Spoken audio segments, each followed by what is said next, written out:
Okay, so in our review of titrations, we want to start with a simple question. What is a titration? So in general, the idea of a titration is you have one known and one unknown. So usually we'll set them up something like this. You'll have a flask, there'll be some liquid in it, and then we'll have a burette here with a tip on the end, and that tip is going to add drops of something that we know. So inside the burette, we have a known. Also note the pictures in your textbooks are way better than the picture I'm trying to hand draw. So feel free to look at those to get an idea of what this actually looks like. And then down here in the flask, we have an unknown. And the idea behind this is that we know something about the chemical reaction between the known and unknown. And so by calculating how much known we're adding and how it changes the properties of the unknown, we can figure out some information about that unknown. Now for this class, so I'm keep being kind of generally there, but for this class specifically, we're going to look at acid-base titrations. And what that means is we're always going to have either an acid or base in our flask, and then we'll be adding the opposite in. The reason we can do this and find useful information is that we can monitor the pH over time, and once you've used up all of the thing in your flask, it's going to cause a dramatic change in the pH. We can monitor for that and identify where that equivalence point is, which is the word we use for when we add just enough known to get rid of all the unknown. And then we can use that to figure out how much unknown there must have been. So because we're going to get to that equivalence point when we use up everything that was in the unknown. So if we know the chemical reaction that occurs, we can figure out how much there must have been to start with. For example, let's say we had 0.100 moles of unknown at the start. Now note, we're saying you don't know this, but this is what's actually in there. So this is our unknown. We also call, and then what we do is we add known, and what will happen is at exactly 0.100 moles added, we will get to the equivalence point. Wow, writing on this tablet is not the easiest thing in the world. Equivalence point. So therefore, while we may not have known that we started with 0.1 moles, once we add our known and we get to the equivalence point, we can calculate how many moles there were. And we should get the same number as our unknown if it's a one-to-one reaction. So we also talk about what titration curves look like. So here's an example where the bottom is milliliters added, this is of our known, and then our y-axis is going to be our pH. So this is just one example curve. They can show up in different ways. And so this is something what it would look like. So this part where it got really steep here, what you do is you find the middle of that, and that middle point is your equivalence. So for this one, let's say this was pH 7. Note, your pH doesn't always have to be 7 at your equivalence point. I'm just saying it is for this example. So if that occurs at the middle, we drop a line down from that middle and we check our volume here. And whatever volume we get here, so let's say it was 18.4 milliliters. That would mean that 18.4 milliliters was our equivalence point. So if you're looking at a graph, you look at where it gets really, really steep. You take the middle of that region and you go down and you look at your volume on your x-axis. And that tells you where the equivalence point is. And then we're going to look at two mathematical examples where we use that then to make some calculations of figuring out, for example, how many moles of unknown we have based on how many moles we added at that equivalence point. So I think this is a good point to actually look at the math behind it. So this is the example we're going to work with. We're going to start with a strong acid, strong base titration. We're going to consider the titration of 15 milliliters of a sample of 0.2 molar hydrochloric acid with 0.1 molar sodium hydroxide. So in this case, you actually know the concentration of both, and we're instead going to ask about the pH. So we'll look at this example, and then after this we'll do a second problem where we look at what if you don't know the concentration of one of these. So to start, the question asks us, what is the pH of the initial solution before the addition of NaOH? So this is a common question you'll see in problems like this, and this actually isn't really a titration-focused question. This is really from the last chapter you studied, in that you just want to know what's the pH of a strong acid, because if there's no NaOH added, we don't have to worry about that. So to solve this question, we know we have 15 milliliters of our sample, and it's 0.2 molar. So it turns out this 15 milliliters will come up later, but you don't need to know that yet, because pH is equal to the negative log of H3O plus. A second fact we know, for strong acids and acids, not for weak acids, we'll get to an example like that in a minute. For strong acids, the concentration of your HA is the same as your concentration of H3O plus. The reason we say this is by strong acid, we mean it all dissociates. That means every molecule you started out with that was an HA turns into an A- and an H3O plus when that hydrogen jumps onto a water. So all 0.2 molar hydrochloric acid is going to become H3O plus. So therefore, we can plug into this equation the negative log of 0.200 molar. We do that, and we get a pH of 0.699. So this is an example where if you were asked the very top question, it's mostly a reading question and knowing what to do. The actual math was fairly simple, but being able to pick that out of all these terms can be challenging. So initial pH means check if it's an acid or a base, and then do just like you would in the previous chapter to find the pH for that acid or base. You also need to know if it's a strong acid if the problem doesn't say strong acid, strong base on top. So that's why we have to memorize all our strong acids and bases. So you're supposed to know hydrochloric acid is an example of an acid that is strong, so it completely dissociates. So that's our answer to A. Now, let's do B. So by B, I mean I'm just going to do these in order. So that's like A, B, and then all the way down to E. What is the equivalence point volume? So to do this, we first need to write out our chemical equation. We're taking hydrochloric acid, we're adding some sodium hydroxide, and it's going to react to form water, which is a liquid, because the H and the OH come together. And then you're also going to get some Na plus and some Cl minus, which will both be aqueous. What's important about this, you'll notice the HCl has a 1 coefficient, the NaOH has a 1 coefficient. That means every HCl molecule can react with exactly one sodium hydroxide molecule. You can use this fact to figure out how much sodium hydroxide you're going to need to neutralize all of this acid. So to do this, we're going to start with the fact that we have a 15 milliliter sample, which is 0.015 liters. I got that by dividing by 1,000. This is of HCl. And then we know for every liter of HCl, we have 0.2 moles of it, and that's because it's 0.2 molar. Remember that molarity, I'm going to go write that up there. This M can be written as moles per liter. And the number, in this case, always goes with the moles, and it's always 1 liter that goes with the liters. So we don't want to know about the HCl, though, although it's a fine thing to find out. The problem asks us about the NaOH. So we know every mole of HCl from our balanced chemical equation turns into a mole of NaOH. I highlight this because if the base had been something like calcium hydroxide or strontium hydroxide or something with 2 hydroxides, then it might have been a 2-to-1 reaction. So you have to make sure it's 1-to-1. You can't just assume the numbers are always the same. So when we do this, we get 0.003 moles of sodium hydroxide. Then we need to find our concentration, our volume. So now I'm going to do another conversion. So we've got 0.003 moles of NaOH, but the problem wants us to get to volume instead. So we know every supposed to be a decimal there, 0.100 moles of NaOH is going to be contained in 1 liter of NaOH. Our moles cancel and we're left with liters of sodium hydroxide. We do that math, we'll get 0.0300 liters of NaOH. Note that if this were a multiple choice question and it had 30.0 milliliters, that would also be an answer since you can move the decimal 3 times. So that gives us part B. Now, let's take a look at part C. So for this one, we've got what is the pH after 5 milliliters of NaOH is added. So for this one, we actually have to do a chemical reaction. We need to see how much acid and base we have left, with the idea that in a case of strong, only one of them is going to be left over because the other is going to completely go away. So for C, we have HCl plus NaOH is going to turn into our H2O, which is a liquid. And I make sure to note the liquid because that's not going to show up in our equilibrium constants in later problems, plus sodium plus chlorine.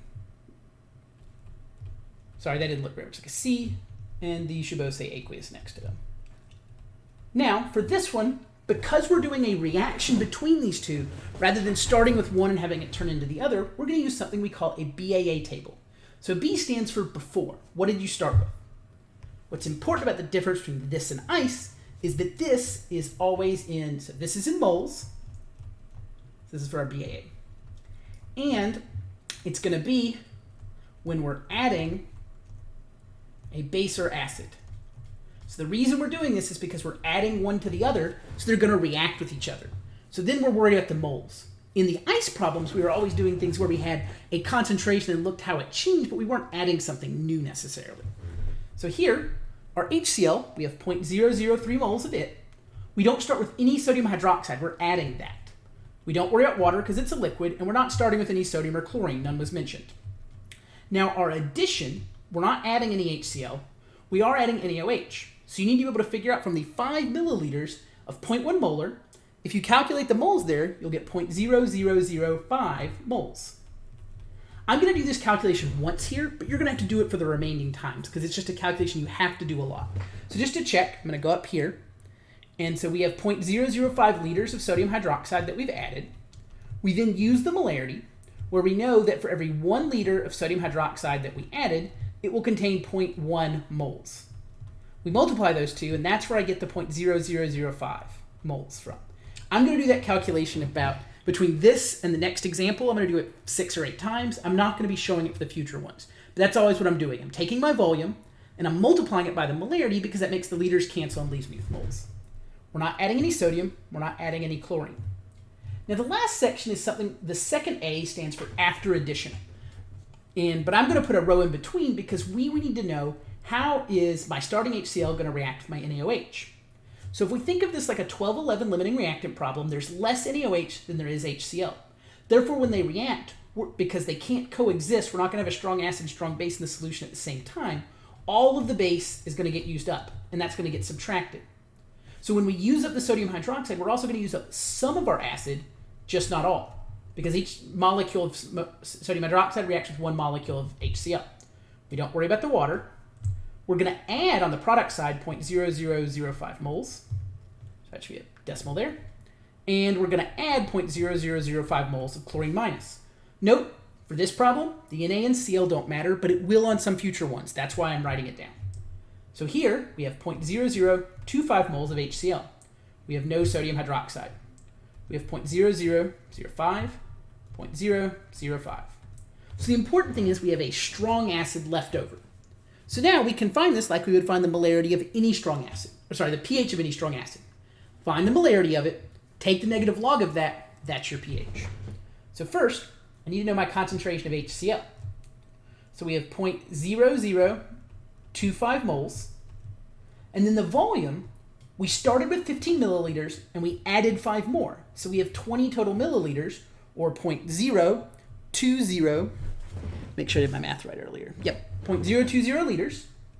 We plug that in, and I'm going to get 0.125 molar HCl.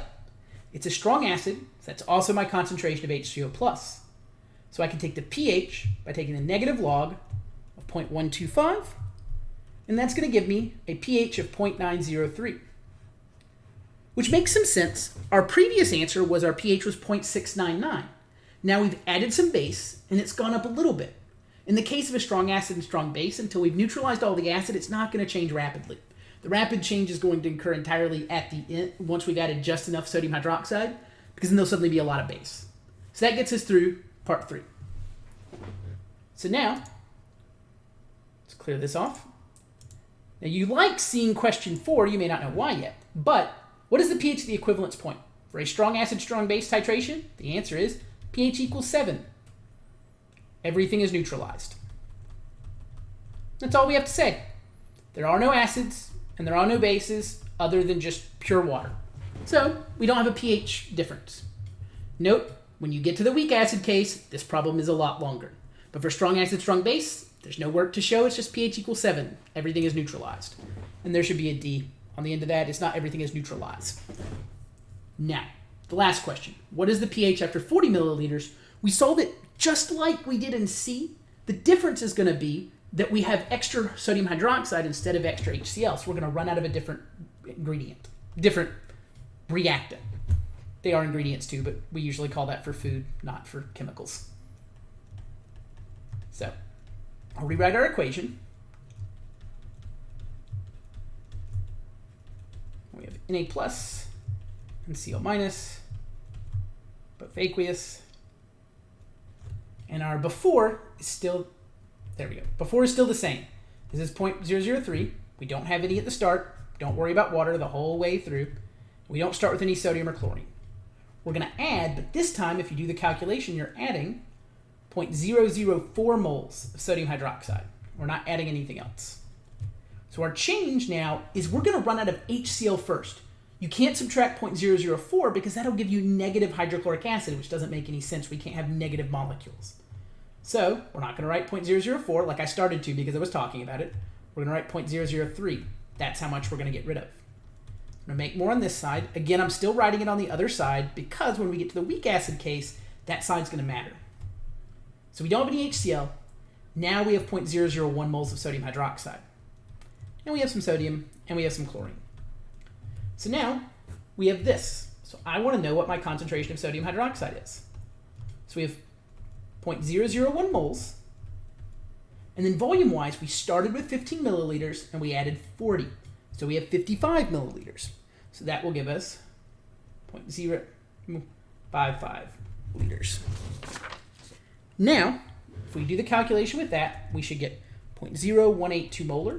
Let me check that real quick. I did this part earlier, and I want to make sure. Yep.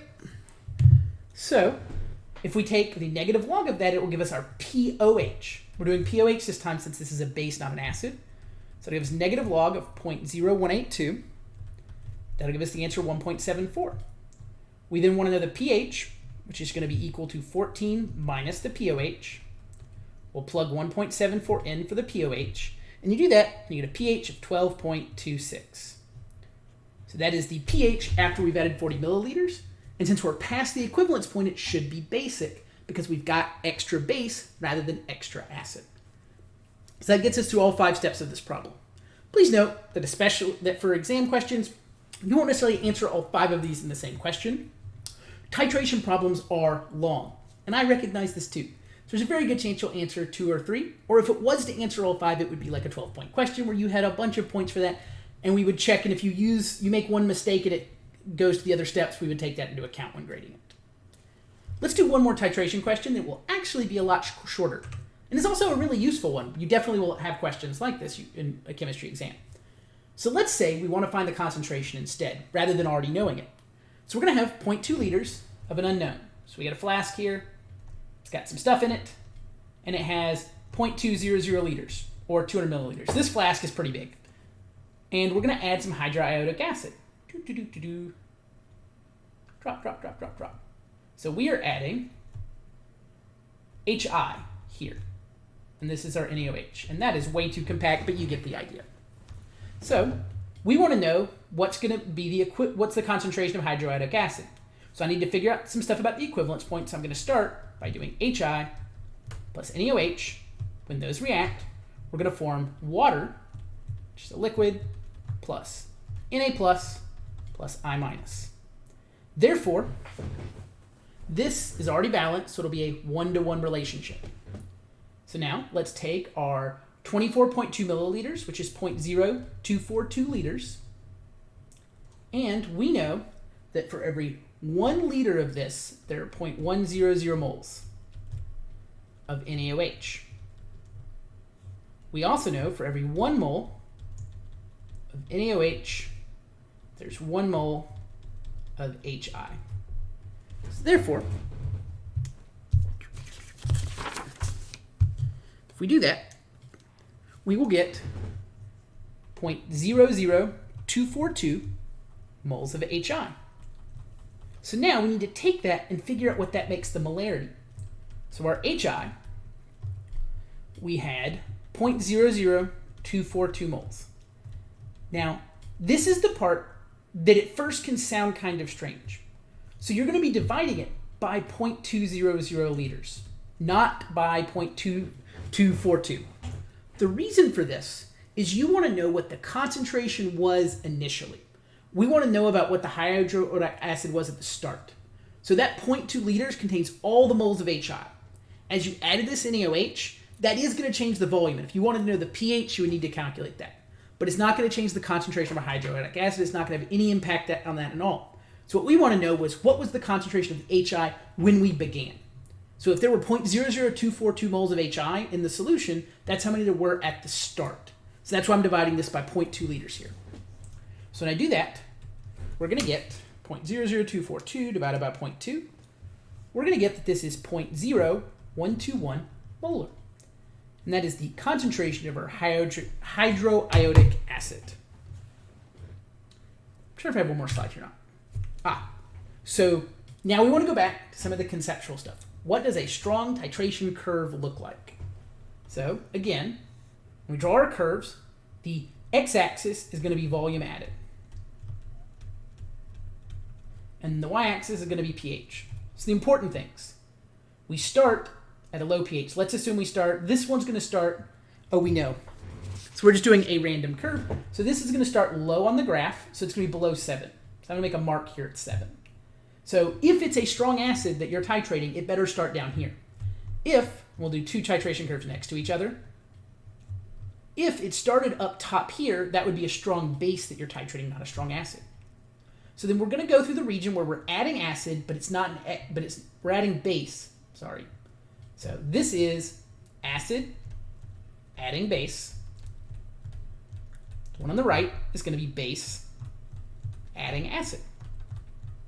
So what's important on the curve on the left is because it's a strong titration, we're not going to see a whole lot of change at the start. You'll see some, but not a lot.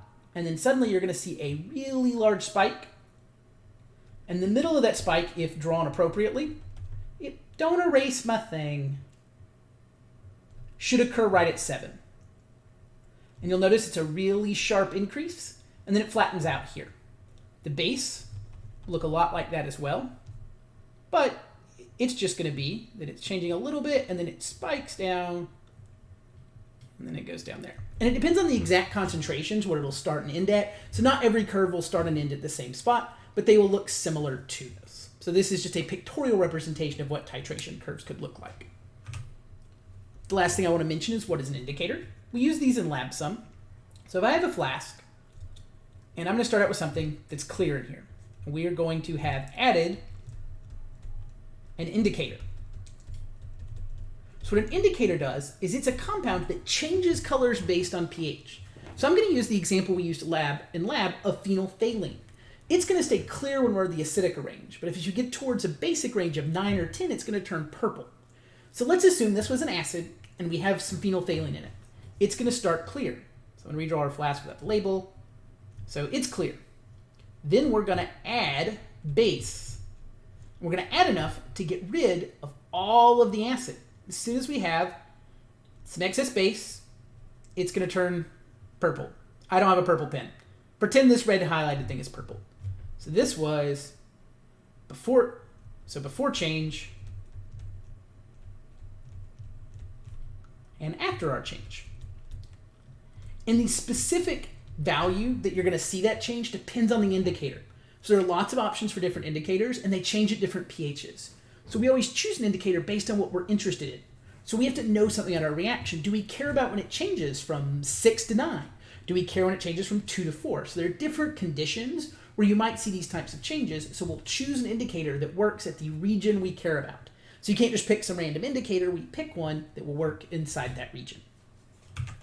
And so that's the end of the strong acid, strong base titration. I'm going to do a weak acid, weak base titration as well. It's just going to be in a separate video to break this up a little bit.